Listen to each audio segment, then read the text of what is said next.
both Denise and I, we feel very good about that season. There's no doubt. And yeah, it was, it had been a long time since our women's soccer program here at University of Pacific had won that many games, right? And it was nice to get that final record, 10-6-3.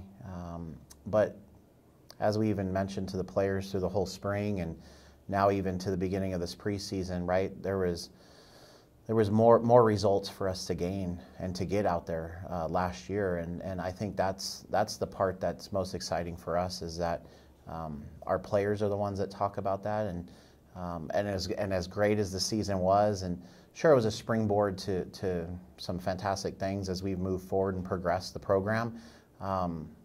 It could have been better, and I think we're all going to do everything we can this fall to make it better and to finish at an even higher level than we even did last year. I mean, I think for us, it was really important to find a good group of players that wanted to come here and represent this university, but represent it the way that we want to represent it as a program. And I think that's just the integrity and just the commitment to every single day grind and get better. And so we brought in 9 young ladies. We have 8 freshmen and 1 transfer from a junior college. And I think having that, it's going to allow us to have some depth, which I think is something that we didn't always have as we progressed the last couple of years we've been here. So I think that's going to be a big piece for us, is to be able to now look down the bench and know that not only do we have impact players, but we have players that potentially could be starting and that are potentially going to lose out, whether it's an upperclassman or whether it's just someone who has a little bit more experience. But I think for us, it allows us now to propel this program moving forward long term, because we have freshmen who we know are going to get this experience under fifth-year seniors, but also under people that have been here for 4 years and know what it's like to continue to build the culture that we're building. So to have those young ladies step into that, we're really excited, and I think for us moving forward, it's just a springboard as we continue to build this program for years to come. What it brings to our program is, like you had mentioned, an international. It's just a little different, right? Not their style or the way they play, but their experiences, right? What they've experienced so far in their soccer career is different than what the American kid has experienced, right? Because they go through a little bit different path, a little bit different journey, right? And I know Denisha will talk a little bit about the specific individuals, but when you're overseas or you're an international player, you may have some professional experience, right? You have training, some training environments that you've been a part of with older players, with players that are playing pro. And even though they're still amateur, right? And so they just bring a different experience, a different type of, pathway and journey that they've been on. So I think that's what really blends well with our players that are here from the States, right? And it really, and when you mesh them together, it really kind of takes the program to a different level. Yeah, and I think, you look at Aniela Jensen, who's now going to be playing with the U20s in Costa Rica. I think it was fantastic for us to have someone like that represent our program.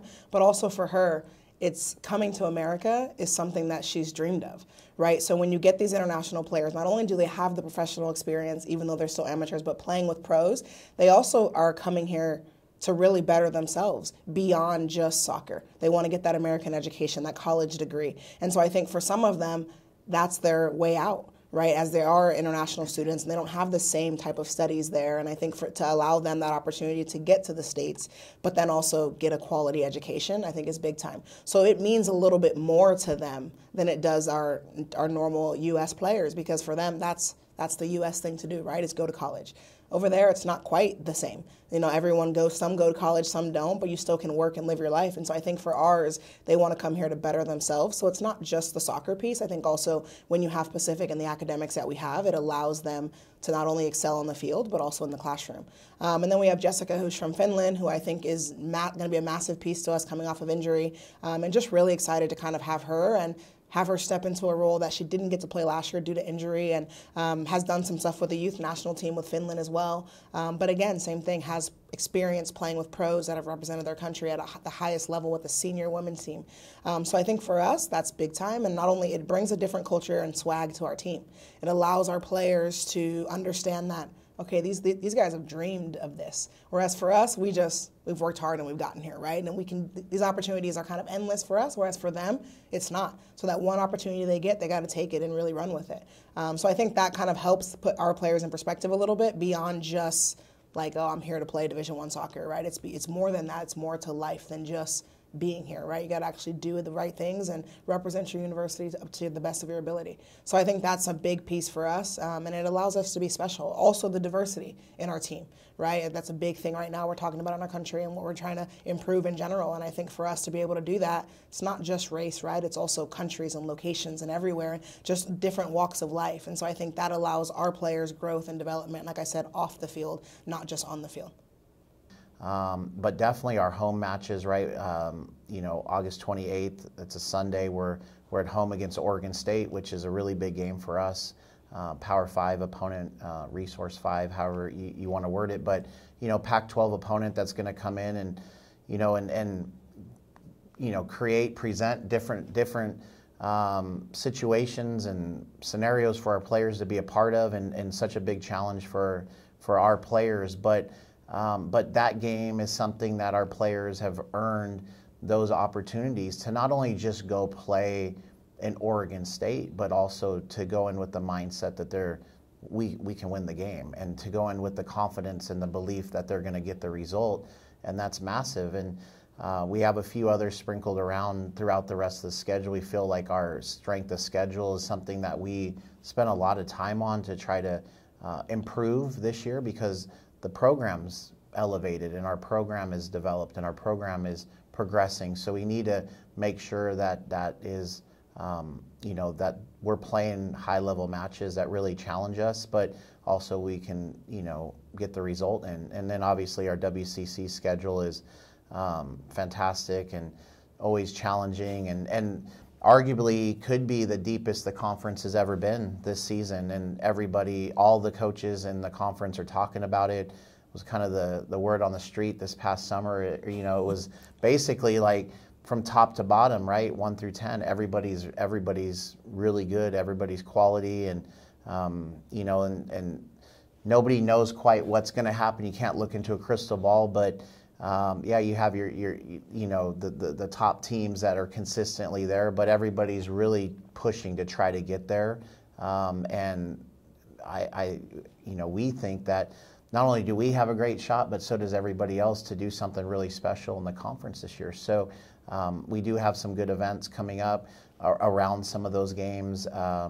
But strength of schedule is really important for us, and it's not just 2022, right? Moving forward into 2023, we're working on the schedule to make it as strong and as competitive as we possibly can. Obviously, Denisha's got a good tie with a road game we have coming up as well, like in a Power 5 opponent this year. So we're able to pick up a really good game at the University of Iowa. But we're doing some good things with the schedule, but it's also because our players and our program are doing a lot of good things to where we can really bring that all together and really challenge and test us before our fans, but obviously and then also on the road as well. I think it's just continue to get better and grow. And I think for them, we had a fantastic season last year. And I know, we only won 1 or 2 games in the WCC, and it kind of feels a little bit like. But I think for them, when you go in 8-1-1 and into conference, I think it really helps. But I think for them, it's there's still a little taste out there that's sour, right? And I think for them, it's a little bit of how do we find a way to get that taste to no longer be sour, but be sweet and it feel good, right? And so I think for us, we talked about it today in some of our goals, like trying to be top 5 and trying to get into the NCAA tournament. And so for us, it's what are those goals that we're going to do to get there? It's not going to happen with a snap of the finger, right? One of the other things we talked about today is how do you handle difficult things, right? And those difficult things are getting into the NCAA tournament. It's getting into top 5 in the WCC. How do we handle those? Do we get better at handling those things, or do we just want things to get easier? And I think we've kind of, as a group, decided, hey, we want things to get harder because that means that we're handling harder things better. And so I think with our group, they're hungry. We have 4 young ladies who just won the inaugural W League USL championship, and those guys are coming back with a trophy, right? Winning it. And so now coming back with a little bit of little bit of swag with the rest of the group to try to say, hey, listen, we want more, you know, and they're seniors. 3 of them are fifth-year seniors. 1 of them's a rising senior. And so I think for them, they have that taste, right, that they're hungry. And so for us, all we're trying to do is fuel that fire and continue to give them success, whether it's on the training pitch, whether it's in these, you know, the different things that we're doing and the success that we're talking about our program. That's all we want. We want them to feel good every single day and know that what we're doing it for the right reasons. And I think that's going to continue to push us and get better. Yeah, come out, come watch. I mean, what's really cool about our setup, right, is there's no cost, there's no charge, right? We have a great stadium, we have a great setup, beautiful field. It truly, I remember the first time Denisha and I walked out on the field, you know, in that spring season, you know, 2021, and we're like, wow, this is a cool setup. Like, I mean, they do really, you know, the university and admin does a good job with the setup, but it's just, you just want to come, be a part of it. You want to see it. And I think what we really what was so cool about last year, and it's not going to change this year, it's just going to keep going to a whole nother level, is the brand and the style of soccer that we play. Like, it's entertaining, it's fun, win, lose, or draw. Our players are out there and they are enjoying it. And I think when you're watching, you can sense that they're just having a blast. And it's and if you're even if you're not a soccer fan, if you're just a sports fan, like, come watch, give it a chance, because at the end of the day, we're entertaining. There's some really cool things that go on, and we have all intentions to have the most special year anybody could imagine this year, and we want everybody to be there and to witness it and to be a part of it and celebrate us.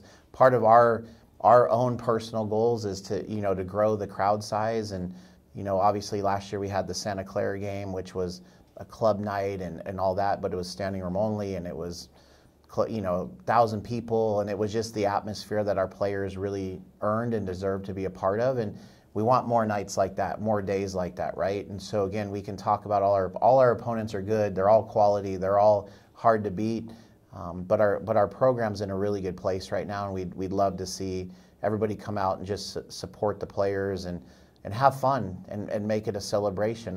You guys, admin, everybody's doing a great job creating different theme nights and creating different fun activities and different things that everybody can be a part of. And yeah, we just hope we'd love to see everybody out there.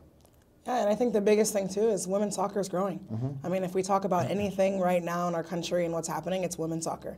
Everything else it's there, but right now, I mean, we're setting records all over the country for games, and different things are happening, television, and I just think it's really, really important right now to come and support, because at the end of the day, the brand that we're putting out is something that you want to watch. And I think not only is it for the young players in Stockton and all over the community here in Central Valley, but we're putting something out there that's going to be fun. And hopefully in years to come, we're going to be able to produce players that are playing at those high levels and being able to be a part of those games that are setting records and doing those types of things, representing their country. And I think that's a big piece for us. Right now we have a bunch of players that want to play at the next level. 2 years ago, I don't think they wanted that. They didn't envision that. They didn't even know that was possible. And to now look at them and to see where they are and wanting to go. I mean, we had a young lady go to Israel this year and represent her country for the first time. And we just have, right now, the buzz is big, and I think everybody wants to be a part of it. And so for us, it's, you know, fans, get out there, come support us, and, you know, we're going to give you something to enjoy and watch. Ultimately, they've put themselves in a fantastic situation, right? And it's a joy for us to come every day and be a part of this. We know how fortunate and we are to be a part of this program and to, I guess, you know, lead the ship, you know, to some degree. But they're a special group. I mean, again, you've mentioned some questions like, what was your message today? What, you know, how, to be honest with you, it's their message. That's what's really cool about it. And, you know, we appreciate all the support. We can't wait to get out there on the field. First home game, Sunday, August 21st. We just look forward to seeing everybody out there. But it's a special group, and, you know, we really are planning for a special year.